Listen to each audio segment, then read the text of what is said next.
네, 안녕하십니까. 저는 가천의대 길병원 내분비 대사내과에서 근무하고 있는 박이병입니다.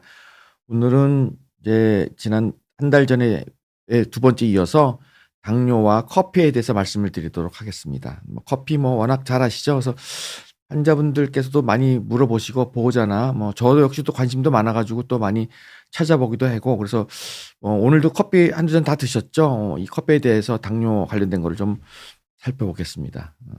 저는 당뇨만 지금 28년째 하고 있습니다. 네. 말씀드릴 순서는 다음과 같습니다. 오늘 매번 여기 이제 비욘디 와서 강의할 때마다 질문이 굉장히 많으셔가지고 제가 지난번에는 질문을 너무 이제 소홀히 짧게 하고 지나갔는데 오늘은 강의를 좀 짧게 하고 그리고 Q&A 위주로 모르시는 궁금하신 거 풀어가는 시간을 좀 훨씬 더 많이 갖도록 하겠습니다. 오늘 말씀드리는 수는 다음과 같습니다. 커피가 건강에 좋은가 나쁜가 이거 많이 들어보셨죠? 좋은가 나쁜가 이따 보겠습니다. 그리고 커피가 모두 같은 커피는 아니라는 거죠. 이따 말씀을 드리고요. 그리고 커피가 당뇨에게 좋은가 이것도 많이 물어보시죠. 당뇨 환자분들이 나 커피 마셔도 돼요? 이런 거 물어볼 때마다 궁금하실 텐데 그걸 답변을 드리고 그리고 근데 커피는 또 먹어야 되지 않습니까? 그래서 당뇨 환자가 커피를 즐기는 방법 이런 순으로 말씀드리도록 하겠습니다. 네.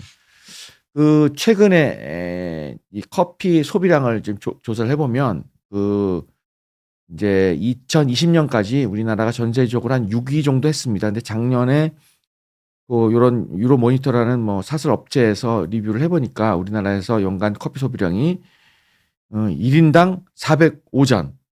그러니까 하루에 한 잔 이상은 드시는 거예요. 그러니까 커피를 하나도 안 드시는 분이 계시다면은 두세 잔을 먹는다는 거거든요. 근데 저도 사실은 오늘 한 두 잔, 오늘 세 잔 마셨네요. 많은 것 같고. 그래서 어쨌든 지금 현재 우리나라는 이제 3위 이루고 있습니다. 굉장히 많죠. 지금 거의, 정말 엄청납니다. 엄청납니다. 네. 이제 당뇨와 관련돼서 커피는 여러 가지 약설이 있었습니다. 한 20년 전부터, 커피는 당뇨를 예방한다 이런 얘기 있어서 그러면 커피를 많이 마시자 이런 얘기도 있는데 이제 우리나라 데이터가 있느냐 해서 우리나라 데이터는 이제 조그맣게 나오다가 한 2020년 해는 날이 5년 됐는데 이 당시에 이제 우리나라에서 국권형 데이터를 가지고 한 40만 명을 가지고 10년 이상 추적 관찰을 해봤습니다. 그래서 해보니까 블랙커피 하루 두 잔 이상 섭취를 하면은 당뇨병 위험도를 40% 감소한다. 거의 39점 몇 프로 정도 되거든요. 그래서 가지고 설탕이 들어간 커피도 위험을 낮춘다. 이렇게 보고를 했습니다. 물론 당뇨가 아닌 사람이죠. 당뇨가 아닌 사람들, 일반인한테 커피를 하루 두 잔 이상 마시면 당뇨가 예방이 된다. 미국 데이터는요, 이전까지는 뭐라고 돼 있냐면, 미국은 이제 데이터가 많습니다. 유럽도요. 그래서 보통 두 잔, 네 잔, 여섯 잔 가지고 이렇게 연구를 해봤는데, 두 잔보단 네 잔이, 네 잔보단 여섯 잔이, 여섯 잔까지도 충분히 당뇨를 예방하는 효과가 있다. 이렇게 얘기해서 이제 외국에서는 이제 여섯 잔 이상 먹을 거를 권했습니다. 물론 당뇨 환자가 아닌 사람입니다. 당뇨 환자는 얘기가 다릅니다. 당뇨 환자가 아닌 사람이 당뇨의 노출을 막는데 이게 이 정도의 하는데 우리나라도 이제 이런 대규모 데이터가 나온 거죠. 물론 이제 작은 데이터는 있었지만 이제 이것도 그 중에 하나입니다. 이제 대규모 데이터인데요.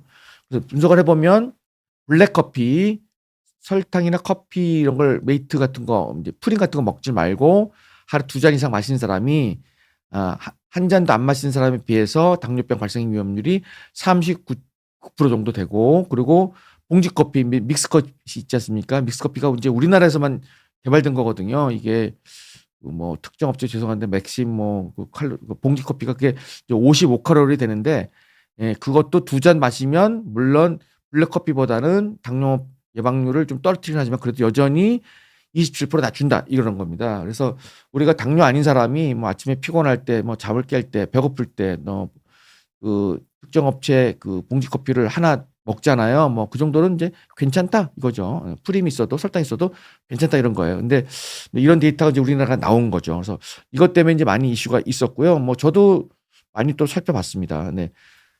요새 이게 좀 남의 건데 이제 GPT 많이 하시죠. 인공지능 며칠 전에는 딥시크라고 중국 인공지능이 대박을 쳐가지고 펀드가 올라가고 근데 이 딥시크가 우리나라에서 좀 문제가 개인적 정보를 많이 이제 노출시키기 때문에 상당 기관에서 이제 딥시크 그 AI 정보를 이제 사용하지 못하게 돼 있는데 어쨌든 그걸 이용해서 저도 한번 이렇게 그림을 그려보니까 이제 요런 식으로 나옵니다. 그래서 "야 커피에 대해서 말해봐라. 그림을 그려봐라." 이렇게 그림을 그린 거죠.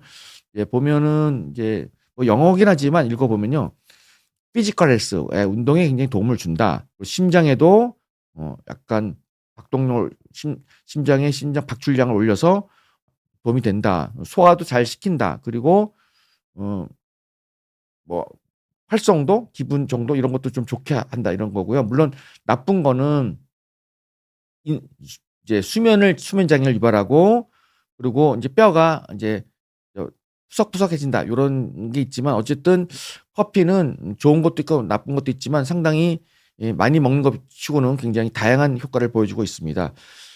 인공지능 많이 해 보시죠? 이런 거 요새는 그림을 그려 달라면 다 그려 주고 논문도 써 주고 신문사 자료 나온 것도 인제 여러 개 던져 주면은 "야 이걸 좀 분석해 봐라." 그러면 다 분석을 해 주더라고요. 물론 인제 그걸 신뢰성은 물론 자기가 판단해야 되지만 어쨌든 쉽게 인제 잘 어려운 질문들 같은 거를 이제 찾아볼 때 도움이 될 것 같아요.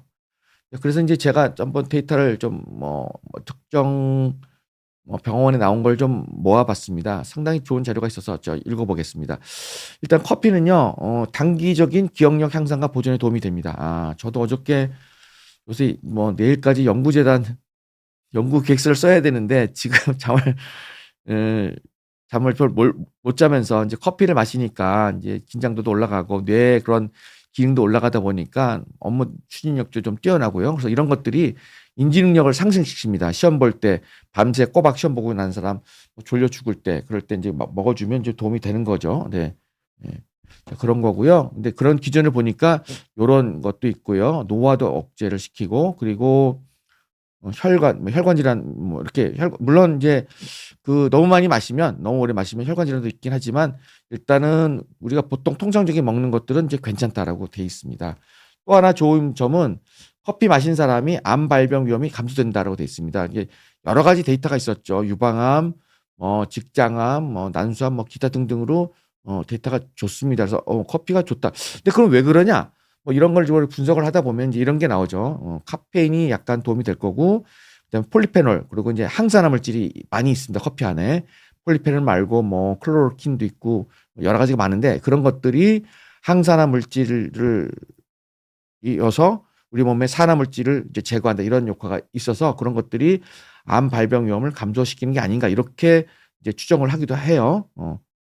그리고 또 인제 데이터를 해 보니까 커피를 마시는 사람이 안 마시는 사람에 비해서 대사증후군도 걸릴 확률이 이 정도 줄어든다고 돼 있고 아까 같이 인제 2잔 이상 마신 사람이 그렇지 않은 사람에 비해서 당뇨 예방을 한 39% 정도 한다 이렇게 돼 있습니다. 그래서 커피가 좋다는 거예요. 그래서 이런 좋은 점이 있죠. 근데 나쁜 점은 뭐냐? 물론 커피를 많이 마시면 신경이 예민해지고 수면 장애가 일으키죠. 그리고 심장은 이제 심기항진 가슴을 두근두근 해 가지고 긴장도를 높여서 별로 안 좋고 애기들은 이걸 먹으면 뼈가 이제 성장이 늦춰지고 발달엔 도움이 안 된다고 돼 있습니다. 그리고 여성 같은 경우에는 폐경기에 특히 골다공증 발생 위험이 높아진다고 돼 있어서 이런 것도 안 좋은 게 있는 거예요. 그러니까 이런 것들을 좀 고려해서 커피를 마셔야 될 것 같고 그렇지만 인제 대충 이제 느낌적인 느낌으로는 하루에 커피 한 2잔 이상 먹는 거는 괜찮다. 그 정도 하면 될 것 같고 미국 데이터로 비춰 보면 6 잔까지도 괜찮을 것이다. 근데 블랙 커피죠. 물론 밀크 커피는 아니고요. 그 정도 될 거라고 그럼 좀 의문이 하나 씁니다. 자 그러면 커피 한 잔이 도대체 얼마냐? 그 우리나라 커피 그 업체 가장 많은 게 인제 스타벅스 아니요 죄송합니다. 스 무슨 벅스고 그다음에 투 뭐고 그다음에 이 무슨 회사가 그게 3 개가 인제 우리나라에서 인제 매출 1, 2, 3 위를 하고 있는데 이 회사에서 인제 "커피 한 잔 주세요." 아메리카노 하면은 보통 이제 스벅 이런 회사 거는 인제 355 밀리 정도 돼 있고요. 투썸도 그거보다 한 360, 70 정도 되고 2 잔은 고 정도 됩니다. 그래서 어쨌든 인제 잔이 그 정도 되고 인제 그 안에 커피는 보통 이제 15 그램 정도 우리가 보통 10 그램 정도가 좋은데 약간 15 그램 정도 20 그램 약간 좀 우리가 우리가 커피잔에 마시는 거는 한 10에서 19g 정도 먹는데 요거보다 1.5, 2배가 많은 거죠. 그러니까 이제 용량이 큰 거고요. 물론 뭐 스벅 이런 회사에서 뭐 벤티 같은 거는 뭐 용량을 가름할 수 없지만 우리가 여기서 말하는 한 잔이라는 거는 우리 커피잔 있지 않습니까? 커피잔에다가 커피콩을 블랙 커피를 한 19g 정도, 한 커피콩을 한 60에서 70알 정도를 갈아서 우린 물, 그 정도가 이제 한 잔으로 보는 거예요. 그게 이제 기본이고, 이제 그거를 잔으로 따지신 거예요. 그러니까 이제 옛날에 이제 우리가 그런 얘기 있지 않습니까? 베토벤이 뭐, 워낙 철저하게 노래도 음악도 작곡도 잘하지만 그 사람이 하루에 날마다 커피콩을 60개 먹었다는 거 아닙니까? 그래서 뭐 커피를 아침 일어나면은 손을 딱 집으면 베토벤 손에는 60알이 딱 대표 있어서 뭐 먹는데 이제 그러면 이제 그게 한 7g 정도 돼서 저도 그래서 한번 베토벤 흉내 내려고 60알을 좀 해보니까 좀 싱거워요. 거의 숭늉보다는 좀 진하고 우리가 먹는 커피보다 약간 약한 정도입니다. 그래서 저는 보통 먹으면 커피콩을 한 70알 정도, 70알, 뭐 80알 요 정도 먹어야지 그래도 우리가 원샷 정도 되는 것 같아요. 그래서 그 정도를 말하는 겁니다. 그러니까 양을 또 주의하셔야 돼요. 컵 한 잔이 그 정도입니다. 네. 그런데 이제 우리나라에서 골다공증을 우리가 조사를 해보니까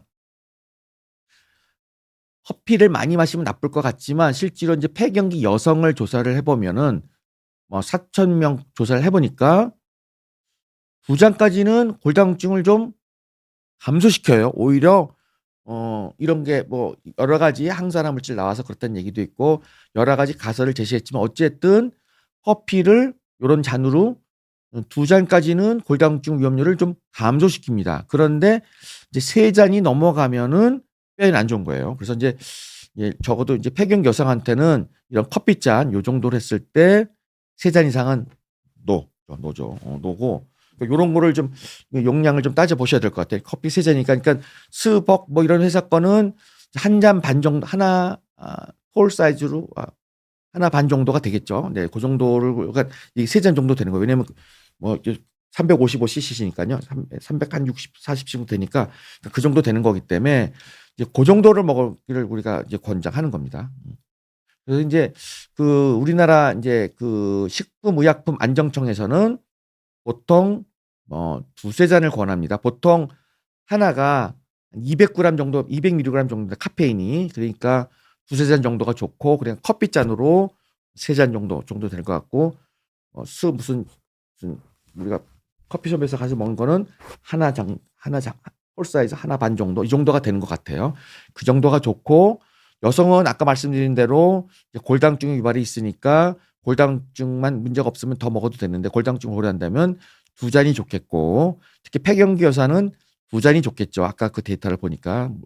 그리고 임산부는 결코 좋지는 않다고 돼 있는데 한 잔 이내는 괜찮습니다. 그런데 커피 마시다 보면 뭐 끝이 없죠. 그러니까 임산부는 하루에 한 잔 이상은 권하지는 않습니다. 어린이는 가급적이면 먹지 않는 거를 뼈를 약간 약하게 만든다고 돼 있어서 뭐 이렇게 돼 있지만 먹지 않는 거를 우리가 권장하죠. 그래서 보통 이제 남성은 이제 3잔 정도, 여성은 2잔 정도가 좋다는 거 보고 합니다. 물론 이제 미국 데이터는 이제 6잔까지 좋다고는 돼 있는데 어쨌든 우리나라에서 식품의약안정청에서는 이런 식으로 제안을 하고 있습니다. 그래서 이제 대충 정리를 해보면요. 그래서 커피의 좋은 점은 항산화 효과, 폴리페놀 같은 항산화 물질이 많아요. 뭐 성분은 뭐 수도 없이 많다고 돼 있고 뇌 기능 개선시킵니다. 그리고 운동 능력을 향상시키죠. 약간 이제 빨리 뛸 때 커피 마시면 좀 막 맥박도 빠삭 뛰죠. 그리고 이제 이거를 아까 2~3잔 이렇게 계속 장복을 하면은 파킨슨, 알츠하이머, 이형 당뇨병 같은 거를 예방을 할 수가 있는데 이제 2잔 이상이면 당뇨병을 한 39% 예방한다고 돼 있고 그리고 간 기능도 개선시킨다고 돼 있고요. 일단 간 기능 치수도 좀 떨어진다고 돼 있습니다. 그리고 나쁜 점은 이제 수면 장애가 오고요. 소화불량 그리고 왜냐하면 이게 이제 그 커피가 장에 내려가면은 장에서 이제 요새 많이 나오는 GIP 이런 성분 GIP 같은 거를 이제 좀 이제 억제합니다. 그런 것 때문에 그럴 수가 있고요. 그다음에 탈수 이뇨작용이 있잖아요. 커피 마시면 소변을 보니까 탈수가 되기 때문에 이제 물을 충분히 먹어줘야 되고 그리고 임산부나 어린이는 한 잔 또는 이제 권하지 않는 거를 지금 이제 권하고 있습니다. 근데 이제 그 잠자기 전에 왜 우리 저녁 때 우리가 커피 안 마시는 분 많이 계시잖아요. 근데 조사를 많이 해 보니까 대충 요 정도입니다. 6시간 전까지는 괜찮은데 6시간 안으로 들어오면은 하여간 어쨌든 2시간이건 3시간이건 수면 시간이 1시간 정도 줄어든다고 돼 있습니다. 1시간 정도 마이너스.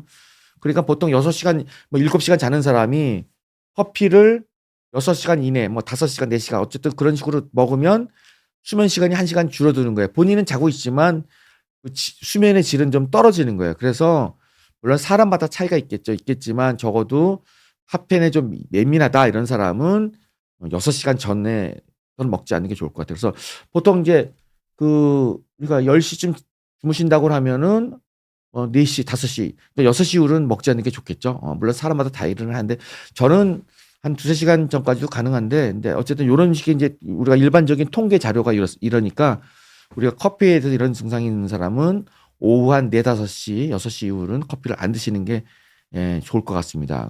왜냐하면 그 안으로 먹으면 수면 시간의 질이 1시간 정도 줄어든다는 게 통계로 나와 있고 요거는 우리나라뿐만 아니라 외국도 비슷하게 돼 있습니다. 네. 저는 이제 당뇨에 대한 얘기를 해야 되잖아요. 근데 이제 이거 영어로 돼 있는데 제가 번역을 해 놨습니다.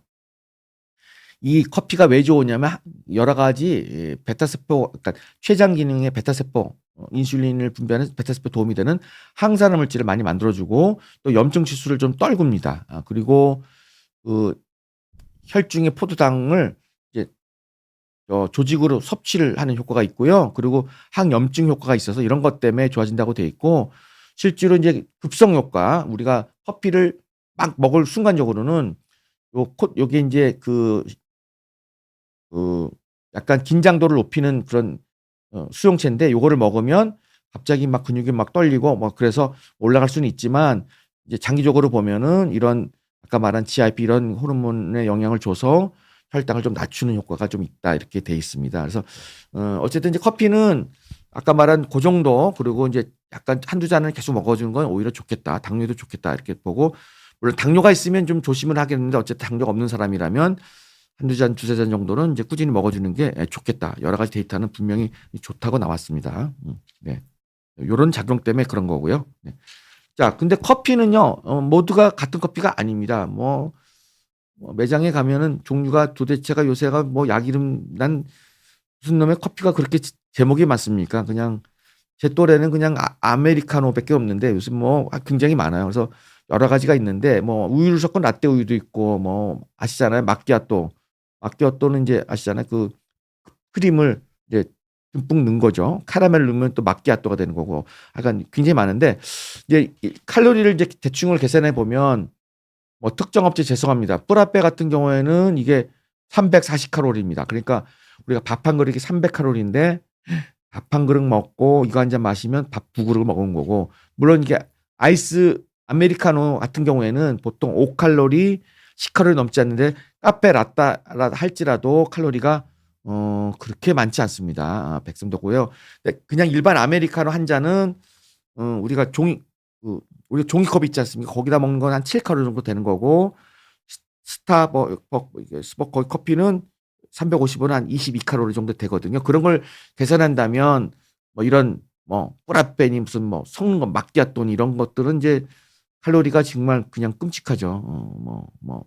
상상을 초월합니다. 상상을 가게마다 다 다르기 때문에 특정 업체를 제가 말씀드릴 수 없는데 이 정도 보이고 있고요. 그래서 대충 이제 그래도 조사를 해봐야 되잖아요. 그래서 대충 조사해 보니까 우리가 먹는 커피 한 잔이 5칼로리. 그러니까 블랙은 좋은 거고 스타벅스 요거는 요 정도 되고요. 에스프레소나 이렇게 차이가 나고 에스프레소 이게 조그만 잔에 나오는 거 있잖아요. 그건 원샷이고 아메리카노는 보통 이제 투샷을 쓰는데 요 정도 되고 그다음에 올라가면은 이제 마끼아또 같은 경우는 280칼로리 무지막지하고 여기 이 회사 거에 딱 보면은 이제 얘는 바나나 모카 프라푸치노 저 이름도 이상합니다. 어쨌든 이 400칼로리입니다. 밥 한 그릇 한 그릇 반입니다. 네, 이런 것도 있고 약간 그렇습니다. 그래서 이게 커피가 다 같은 게 아니고 우리가 일반적인 아메리카노는 보통 10칼로리 우리가 이런 요런 회사 갔을 때 뭔가 한 22칼로리 정도 20에서 25칼로리 정도 되는 거니까 그런 걸 감안해서 이런 커피를 고를 땐 다 가급적이면 이제 아메리카노 이런 게 권장합니다. 네.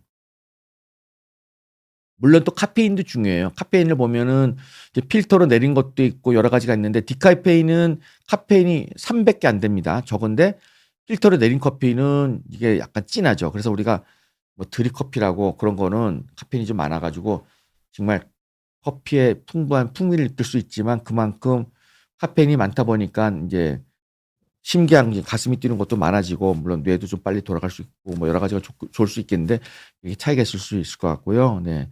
네 약간 그렇습니다. 이 에너지 음료 같은 거 요새 특정 업체 요새 요만한 거 많이 나오지 않습니까? 피곤할 때.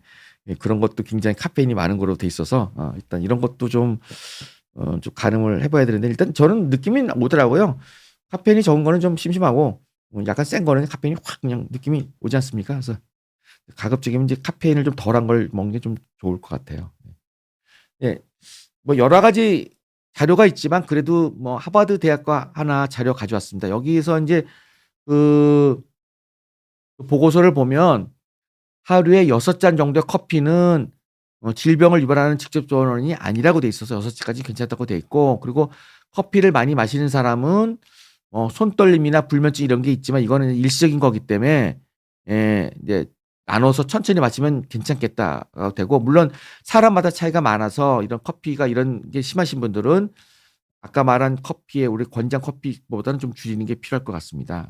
그리고 커피를 마시는 거 아까 말씀드린 대로 당뇨병과 파킨슨, 암 이런 것들 예방하는 데 도움이 되니까 뭐 일정 이상 먹어 주는 것도 좋고 혈관 질환도 좀 적다고 돼 있어서 우리가 인제 건강을 지키는 하나의 대안이 된다 할 수 있고요. 그리고 커피는 카페인 말고도 여러 가지 항산화 물질도 많아서 많이 좋고요. 다만 인제 포도당이 음식이 높은 음식 그러니까 뭐 뭡니까 국수라든가 또는 뭐 초코빵 이런 거를 먹었을 때는 이걸 먹으면은 오히려 인슐린 수치가 올라가 가지고 올라가거나 혈당을 급상승시키기 때문에 뭐 이런 것들은 이제 좀 피해야죠. 근데 사실 우리가 초콜릿 같은 거 먹을 때 커피 하나 또 먹어 줘야지 어 씀 그 초콜릿의 맛이 좋아지긴 하는데 어쨌든 이제 이런 거는 이제 급격하게 당을 올려서 이제 결코 좋은 대안은 아닙니다. 네.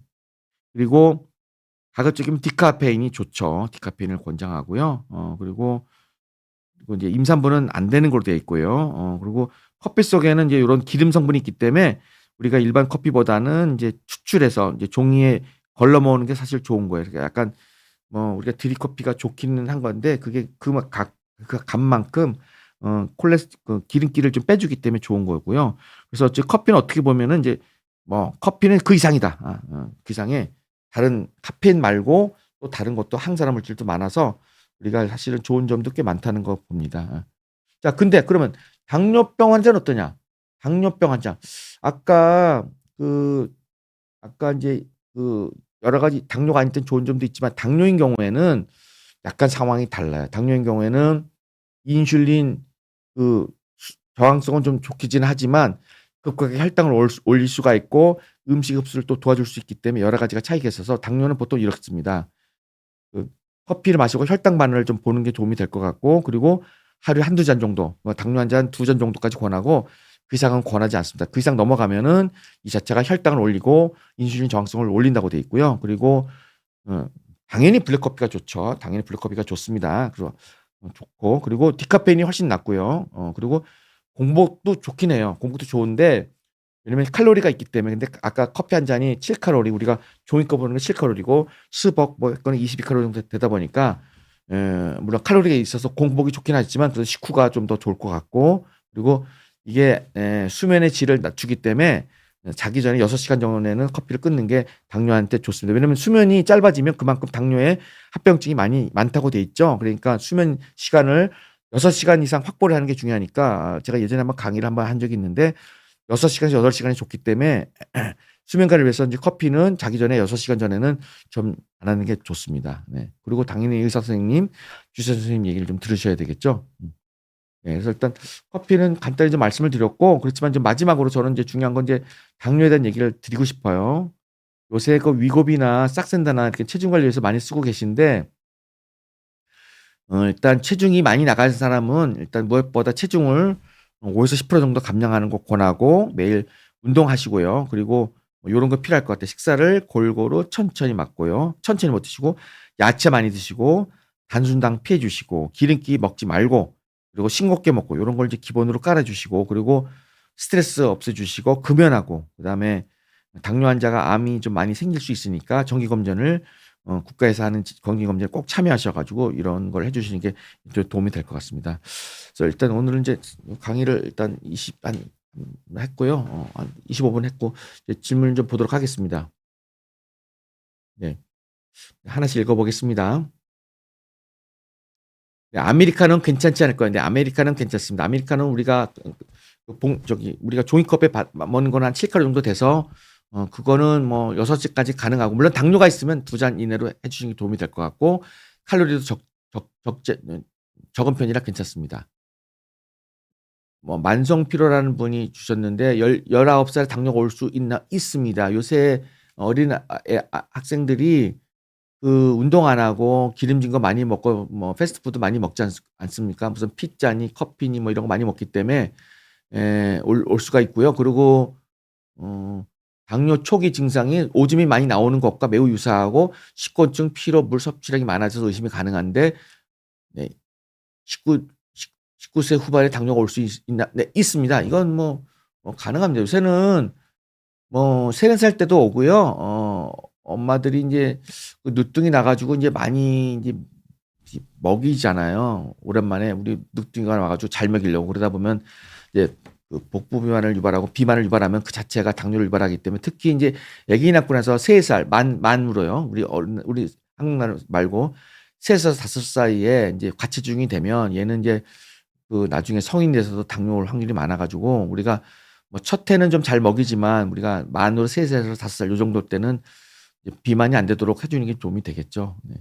스테비아 토마토는 안 좋을까요? 근데 저거는 약간 칼로리가 약간 높은 것으로 돼 있는데 제가 정확히 기억이 안 나는데 스테비아 토마토는 칼로리가 약간 좀 많은 걸로 돼 있습니다. 좀 먹어 봐도 좀 달죠. 제가 칼로리 정확히 계산이 안 나는데 일단 많은 걸로 돼 있습니다. 일반 토마토가 뭐 대저 토마토 요새 대저 토마토 철이잖아요. 인제 오죠? 이제 그거 좋습니다. 대저 토마토. 아시죠? 대저 토마토 이렇게 우리나라 거. 네. 네, 김숙자님 질문 보겠습니다. 당뇨를 꽤 오래 앓았는데 지난달부터 다리 저림이 있더라고요. 기분 탓인지 모르겠지만 증상이 점점 심해지는 것 같아 겁이 나네요. 네, 당뇨가 있으면 발저림이 올 수 있고요. 특히 10년이 지난 경우에는 우리나라 환자 20-30%에서 올 수 있고 특히 20년이 넘어가면은 한 40% 우리나라 통계 자료에 의하면 40에서 50% 정도가 신경병을 유발할 수 있습니다. 네. 그렇다면 반드시 인제 병원에 가셔 가지고 발저림 검사를 해 보시는 게 좋을 것 같고 왜냐면 인제 그 신경병증 말고 혈관 질환일 수도 있거든요.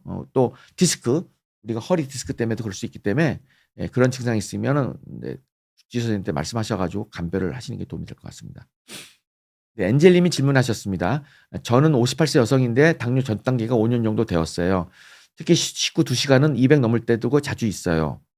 처음 복용 시 메트포민을 복용하던데 체중 감량이 예 더디더라고요. 저는 살 안 빠지고 싶은데 이런 경우 어떤 당뇨약을 처방할까요? 네. 그 당뇨 전 단계가 5년 정도 됐다고 말씀하셨는데 식후 혈당이 인제 200이 넘는다고 하셨잖아요.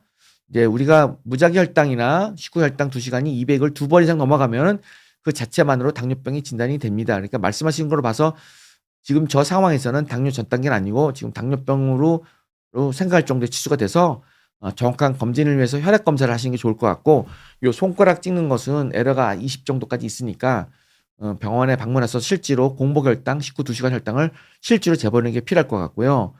메트포민은 체중을 좀 줄이기는 합니다. 하는데 이제 더 떨구려면 요새 좋은 약들이 많이 나와 있지 않습니까? 그 SGLT 이니비터가 많이 나와서 그런 걸 쓰면 체중 감량을 좀 더 많이 할 수 있는데 아까 제가 마지막 슬라이드에도 말씀드렸지만 당뇨가 있는 경우에 우리나라 통상적으로 기본 체중의 한 6 개월 동안에 5 내지 10%를 감량하는 걸 목표로 합니다. 그러니까 그 정도를 계산하시고 그 정도가 안 됐을 때는 다른 약제를 고려하시는데 어쨌든 메트포민은 인제 처음으로 사용할 수 있는 가장 좋은 약이고 그 외 약제 쓸 때는 인제 담당 선생님이랑 상의하시는 게 도움이 될 것 같아요. 왜냐하면 우리나라 당뇨 약제의 종류는 한 6 가지 정도가 있는데 그 이제 살을 어떻게 뺄 거냐도 여러 가지 방법이 좀 다르거든요.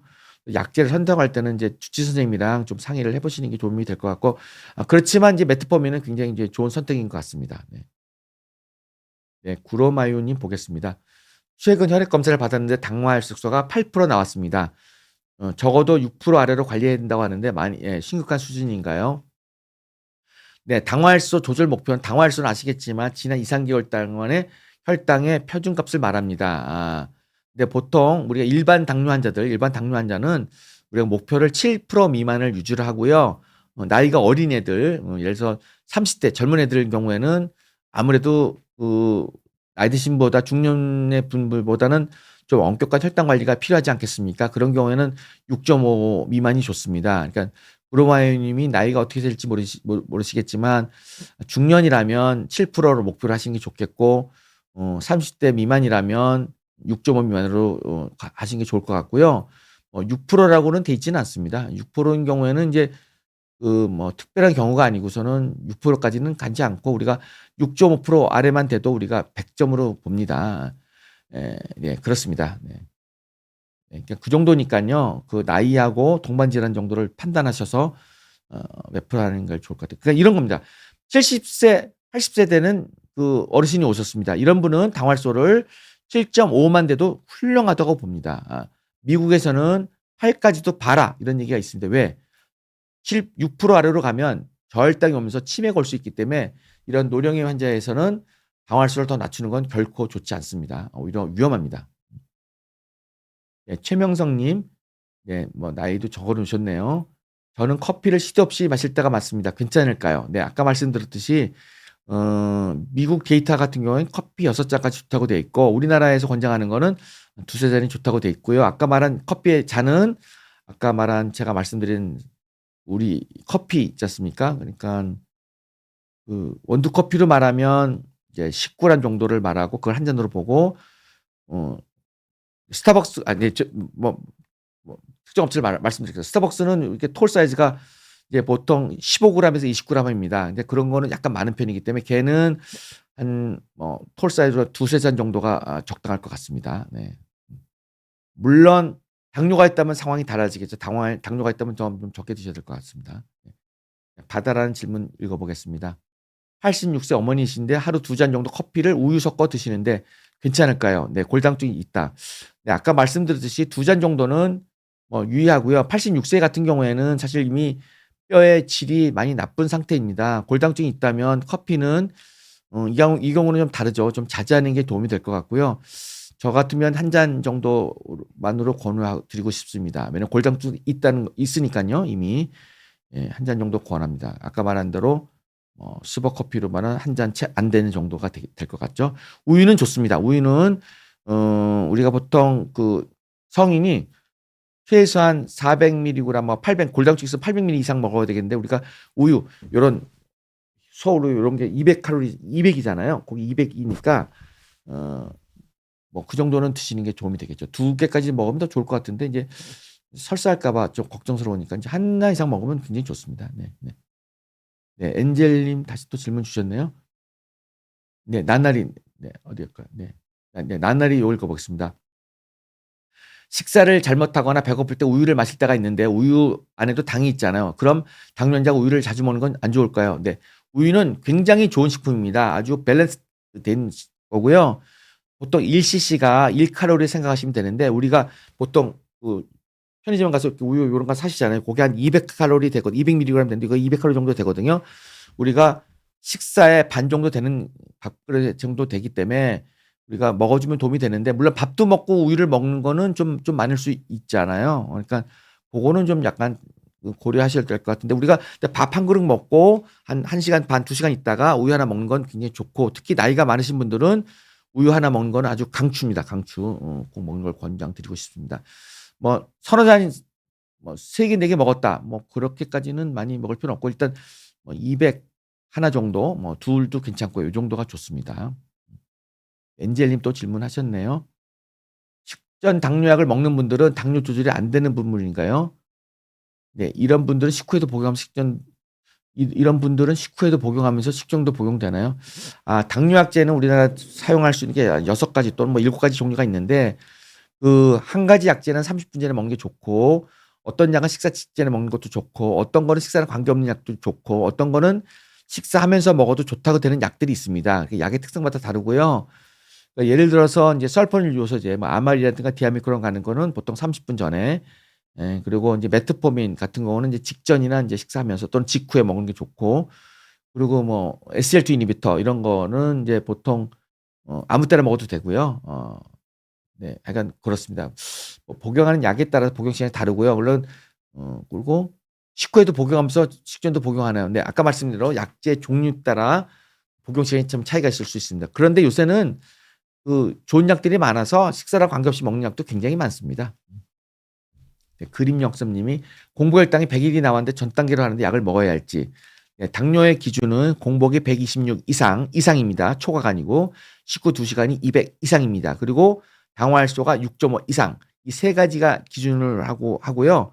한 번으로 검사하지 않고 2번 이상 반복했을 때 당뇨병이라고 하는데 100일이 한 번 나왔잖아요. 이러면 기준상으로는 당뇨 전 단계가 되겠습니다. 예. 이제 요거 말고 이런 게 있을 때는 뭐 6개월에 1년에 한 번 정도는 또 공복, 식후 2시간, 당화혈소 이런 당뇨의 진단 기준 요소를 다 검사해 보시는 게 좋고 한 번 가지고 이렇게 진단하는 거는 좀 많이 놓칠 확률이 많아요. 왜냐면 공복이 좋아도 식후가 높아서 당뇨를 진단하는 케이스가 우리나라는 한 25% 정도 되거든요. 공복은 괜찮으면서 그런 경우가 있기 때문에 공복 혈당만 가지고는 이제 당뇨다 아니다 전 단계라고 말하는 건 약간 문제가 있는데 어쨌든 100일이라면 정상이 아니고 당뇨 끼가 있다 이 정도 생각하시면 될 것 같아요. 네, 섬섬옥수님입니다. 혈당을 관리한다고 식사를 했는데도 먹지도 못하고 제한적이라서 2시, 3시 되면 배가 고파지네요. 당뇨 환자는 진짜 간식 위주로 찾고 있는데 배가 찰 수 있는 당뇨 간식이 뭐가 있냐?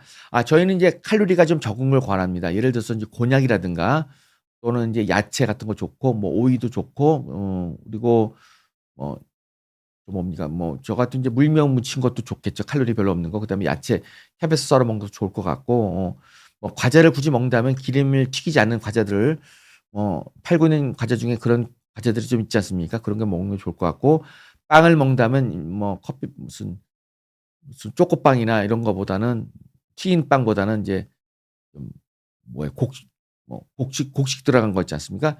곡류빵 그게 훨씬 좋겠죠. 그런 걸 권장을 드립니다. 네. 그러니까 탄수화물 위주로 드시는 걸 좋고 칼로리가 적은 거 뭐 곤약이나 물면 무친 거 야채 볶음 그다음에 뭐 오이 그다음에 뭐 당근도 도움이 될 것 같고 그런 게 도움이 될 것 같아요.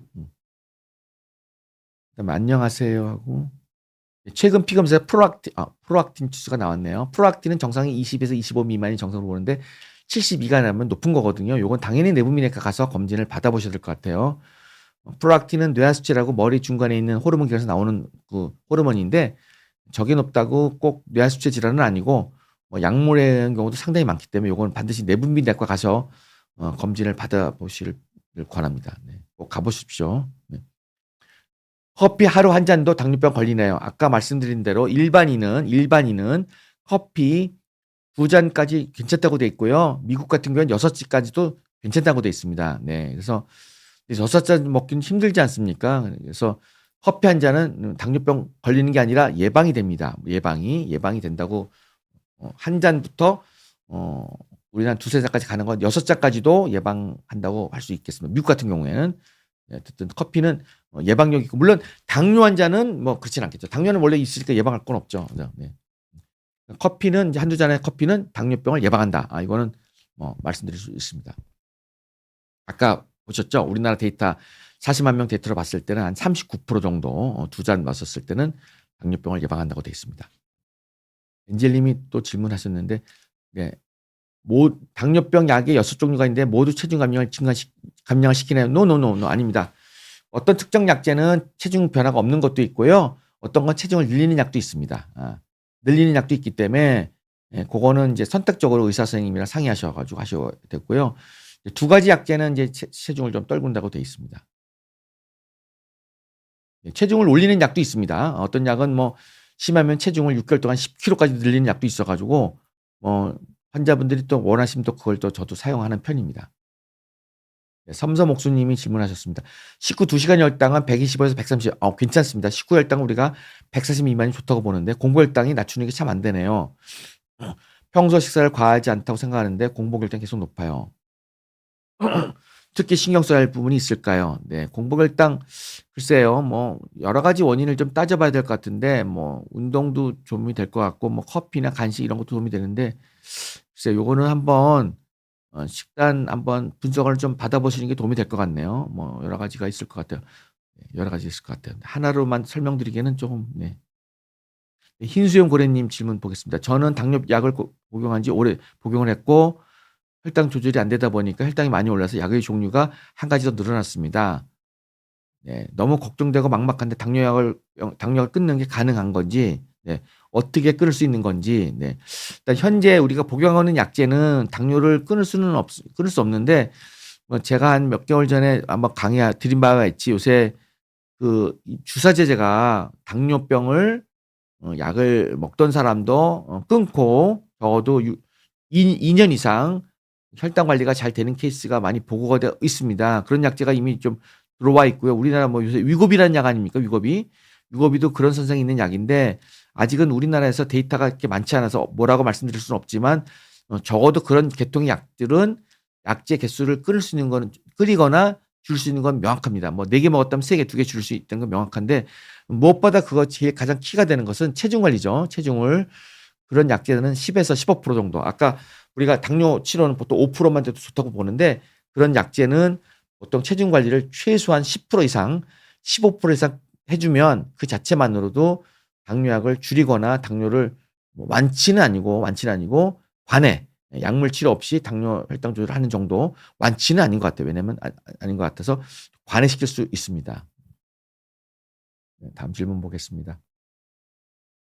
밥을 제때 먹어도 금방 배가 고파 먹는 걸 찾게 되는데 당뇨 관리는 꾸준히 하고 있는데 왜 이렇게 자꾸 배가 고픈지요?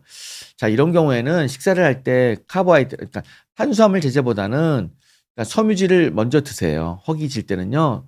섬유질을 먼저 드세요. 왜냐면 포도당이 이제 우리가 밀가루나 빵이나 이렇게 당성분이 많은 거, 탄수화물이 많은 걸 먹으면 위에 들어가면 흡수가 바로 되면서 우리 몸에서 당이 많이 들어오네 해서 인슐린 분비를 확 합니다. 그러다 보니까 혈당이 좀 떨어지거든요. 그러니까 오히려 더 땡기는 거예요. 그러니까 초기에는 탄수화물 제제보다는 포도당 제제, 그러니까 빵이나 뭐 국수나 뭐 감자 찐 거나 이런 것보다는 밥이나 이런 것보다는 야채를 먼저 먹어주시면 복부 팽만감이 유발하기 때문에 복부가 빵빵해지거든요. 그러니까 우리가 머릿속에서 밥을 많이 먹었구나. 그래가지고 이제 식사를 못하게 만들죠. 입맛을 안 땡기게 하거든요. 그러니까 그런 분들은 음식에 먹는 순서를 좀 바꾸셔야죠. 탄수화물을 그 밀가루나 빵 이런 단순 탄수화물보다는 야채류, 뭐 양배추 썰어 먹는다든가 무슨 뭡니까 아까 오이라든가 뭐 야채 같은 거, 야채를 좀 뭐 청경채라든가 뭐 이런 거 있지 않습니까? 잘 아시잖아요. 네. 그런 걸 좀 먹어주고 포만감을 유발한 다음에 만든 다음에 먹으시면 훨씬 이런 증상이 좀 적습니다. 그러니까 급하게 올라가는 단순 포장재를 많이 먹어서 그러니까 빵떡면이 그렇죠. 빵떡면 제가 싫어하는 빵떡면이거든요. 빵떡면 이런 것들은 급격하게 이제 포장 수를 올리기 때문에 이런 거는 인슐린 또 급격하게 나오면 또 허기감을 유발해서요. 그런 걸 좀 피해 주는 게 좋을 것 같아요. 보겠습니다. 질문 보겠습니다. 블랙이나 아메리카노 커피가 당뇨 환자 먹으면 좋다고 하는데 당뇨 환자 먹으면 네, 아까 말씀드렸듯이 당뇨 환자가 권하는 거는 뭐 2잔까지는 뭐 좋다고 돼 있고 그 이상은 그 자체가 혈당의 인슐린 저항성을 올려서 혈당 관리를 약간 어렵게 할 수 있고 그리고 그 혈당의 혈관 이제 피가 빨리빨리 흐르니까 혈당을 이제 급격하게 피크를 만드는 경향이 있습니다. 그래서 뭐 2잔, 3잔 정도는 좋고 뭐 그 이상 먹는 거는 권하지는 않습니다. 그리고 아메리카노는 좋지만 무슨 뭐 카페 라떼 아까 말한 마끼아또 이런 거는 뭐 그 절대 X죠. 마끼아또가 340칼로리, 50칼로리, 뭐 400칼로리 되는데 아까 말한 커피 같은 경우는 이제 아까 뭐 얼마입니까? 뭐 7칼로리, 뭐 22칼로리 뭐 이 정도밖에 안 되니까요. 뭐 비교가 안 되죠. 비교가 되지 않습니다. 네. 질문 보겠습니다. 장염에 걸렸을 때 질문이 다른 얘기인데 장염에 걸렸을 때 설사 반복하고 배가 너무 아픈데 어떻게 해야 빨리 나을까요? 글쎄 요거는 뭐 이제 제가 하는 것보다는 소화기내과 선생님이랑 한번 좀 상의를 좀 해보시는 게 좋을 것 같고 설사 반복할 때는 운동은 안 하시는 게 좋겠죠 당연히. 네. 아무래도 지금 속이 좀 난리가 났는데 운동하면 뭐 몸은 정신없을 것 같습니다. 이인경님. 지인이 오후만 되면 절대 온다고 사탕을 먹습니다. 그리고 식후빵을 먹습니다. 괜찮을까요? 뭐 이게 굉장히 안 좋은 방법이죠. 네. 그러니까 오후가 되면 이제 포만감을 유발할 수 있는 그런 것들을 먹는 게 도움이 될 것 같아요. 아까 말한 야채 샐러드라든가 그런 걸 좀 겨자 드레싱 같은 거 해 가지고 이렇게 닭가슴살 같은 것도 좋고요. 단백질도 좋고 요런 걸 좀 먹어 주는 게 좋고 예 단순당을 먹어 주면 오히려 그 자체가 급격한 인슐린을 분비시키기 때문에 오히려 공복감을 좀 유발하거든요. 네. 네. 그렇습니다. 쑥 많이 넣어서 떡을 먹는데 네. 쑥을 많이 넣어서 떡을 먹는데 될까요? 네. 떡 자체는 마음에 안 들지만 쑥이야 뭐 야채니까 나쁘지 않을 것 같은데요. 네. 떡이 주가 되면 안 되고 쑥은 주가 되면 좋겠지만 떡을 먹는 게 많으면 뭐 그건 뭐 이건 아니죠. 저는 이제 아까 말씀드렸듯이 빵, 떡, 면 이 3대 악 3대 악동들 이 세 가지는 이제 피해 주시는 게 도움이 될 것 같습니다. 30대 여자고 자주 저혈당 쇼크가 있는데 절대 당뇨는 아니라고 하는데 혈당 스파이크가 자주 있는데요. 지텔만 증후군, 저칼륨 혈증으로 신장내 네. 뭐 지텔만 증후군이나 저칼륨 혈증은 이제 콩팥에 인제 칼륨을 조절하는 수용체가 장애가 있는 건데 어 갑상선 저하증도 있고 그런데 심하게 소변이 마려워. 이거는 뭐 신장내과 선생님이랑 얘기를 하셔야 될 것 같은데요. 인슐린 문제는 아닌 것 같습니다. 네. 아까 말한 지텔만이나 이런 것들은 이제 콩팥에서 전해질 조절하고 수분을 공급하는 그런 수용체 문제이거든요. 이제 유전학적인 거기 때문에 그거는 이제 제가 할 건 아닌 것 같고 갑상선 이상은 뭐 글쎄요. 이거 관계없을 것 같은데요. 갑상선이랑 뭐 콩팥 기능이랑은 그렇게 꼭 관련은 없는 것 같아서. 네. 신장내과 전문의 선생님이랑 좀 상의를 여러 가지 검사를 해서 한번 확인해 보시죠. 그림 엽서짐이 질문 보겠습니다. 남편이 당뇨 20년 됐고 전립선 수술했고 혈당이 180. 네. 공복이 180, 190이면 무지 높은 겁니다. 식후가 180, 190이면 좋은 거고요. 현미, 야채, 과일 먹고 있는데 체중은 빠지고 있는데 주치의는 별 설명이 없어요. 예, 글쎄 좀 조금 더 인제 이거 말고 이제 아까 말한 당뇨 조절 목표인 당활수하고 뭐 췌장 기능이라든가 뭐 간 기능 뭐 콜레스테롤 수치 이런 것들을 좀 종합적으로 판단하시는 게 도움이 될 것 같아요. 혈당이 식전이냐 식후도 많이 차이가 있지 않겠습니까? 저게 공복이라면 문제가 있지만 식후라면 괜찮은 거니깐요. 네. 약간 주치의 선생님께 좀 시간을 좀 내 가지고 상의를 해 보시는 게 도움이 될 것 같은데요. 네. 홍삼이나 흑삼 같은 경우에는 당뇨에 좋다고 하는데 순수 홍삼이나 건강식품 첨가물 없는 순수 홍삼이나 흑삼을 먹어도 될까요? 근데 제가 여러 번 말씀드리지만 홍삼 제제는 이제 항산화 물질이 있습니다. 물질이 있기 때문에 우리 몸 질병의 상당수가 산화 물질이 많이 생기는 질환이 많은데 이런 걸 먹으면 그걸 또 도움을 줄 수가 있는데요. 저 홍삼 자체는 또 칼로리가 있기 때문에 너무 일정 많이 먹으면 혈당을 좀 올릴 수가 있고 인제 혈관에는 약간 좋다고 돼 있는데 혈당 자체는 뭐 결정적으로 혈당을 낮추지는 않습니다. 그래서 우리가 뭐 당뇨가 심하지 않은 환자에서 뭐 홍삼 정도를 쪼금씩 먹는 거는 뭐 나쁘지 않는데 뭐 그거를 과량 먹는다든가 뭐 그런 건 아닌 것 같고 홍삼이나 흑삼은 인제 일반 삼보다는 이제 그걸 이제 찌거나 이런 과정에서 농축시킨 거잖아요. 뭡니까? 홍삼의 성분을 농축시킨 거기 때문에 훨씬 더 좀 진하죠. 양이 좀 그 그러니까 진하다? 뭐 약간 홍삼의 주요 성분이 좀 많은 상태죠. 그러니까 저런 건 아무래도 더 비싸죠. 흑삼 같은 거 비싸죠. 네. 당뇨약 먹은 지 1년 됩니다. 초기에 먹어서 잘 듣습니다. 식전 혈당은 88, 당활수는 5.8. 기똥차입니다. 훌륭합니다. 아메리카노는 각각 한 잔씩 먹습니다. 예 훌륭합니다. 2 잔까지 가능할 것 같고요. 이제는 조금씩 가루 음식도 먹는데 이거는 뭐 아주 너무 좋은데요. 좋습니다. 예 비침습 인슐린 24시간 검사하는데 혈당이 40부터 300까지 왔다 갔다 합니다. 당화혈수는 이걸 정상이라고 하는데 글쎄요. 이게 40에서 300까지 먹으면은 식세 패턴에 뭔가 좀 심각한 오류가 있는 것 같은데요. 단순 포도당제를 많이 먹는 것 같습니다. 뭐 흰밥이라든가 뭐 빵이라든가 아니면 국수라든가 이런 흡수를 높이는 것들을 많이 먹었을 때 이러고 우리가 보통 뭐 잡곡밥이랑 뭐 뭐 청국장 뭐 이런 거 두부 먹고 이럴 때는 이렇게 올라가지는 않거든요. 그래서 요거는 제가 뭐라고 말씀드리긴 좀 그러니까 담당 선생님이랑 좀 상의를 좀 여러 가지 먹는 음식 패턴도 좀 보시고 판단하셔야 될 것 같은데요. 저렇게 혈당이 올라가는 거는 이제 단순 포도당체제, 그러니까 예를 들어서 아까 말한 빵, 떡, 면 이런 것들을 주로 먹는 분들, 이런 분들은 피크가 크고, 그렇지 않은 경우에는 뭐 빵도 호밀빵 먹고 뭐 면도 생면 먹고 국수 가수 줄이고, 그리고 뭐 그 정도면 될 것 같은데요. 네. 네. 유튜브 질문 좀 보겠습니다. 네, 일단 다 말씀을 드린 것 같네요.